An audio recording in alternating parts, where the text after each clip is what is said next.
There's this philosopher of perception that wrote about the fact that objects are not transparent, and in order to look at them, you have to turn around them. Or if your face, let's say, is behind an object, as this object is usually opaque, if I want to see your face, I just have to move around the object, meaning that in its basis and its roots, perception happens in movement, whereas with sound, if you think of the typical setup where you listen to sound, where people are sitting on a chair and the performers are on stage, in that case, everyone is static. And for recording these kind of events, it's kind of easier because you can just set up two microphones and then there's an exact and right perspective in order to listen to these sounds. Whereas in this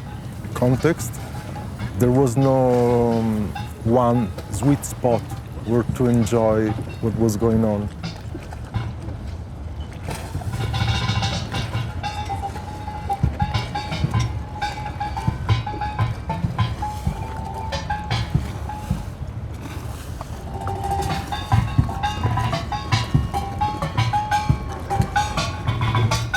The kind of effect it can have is of a vertigo.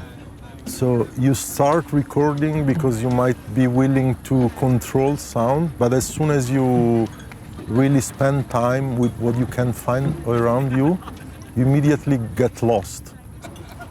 I tell you a very brief story. I was with my daughter on some rocks at sea,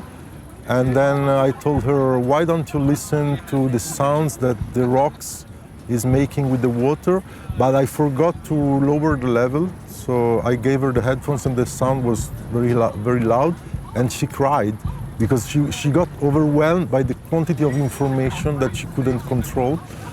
So it's not something that you decide conceptually, but it's more about an experience of being overwhelmed by a multiplicity of stuff which is going on all around us, and you immediately realize that you're not in control, and you also realize that you're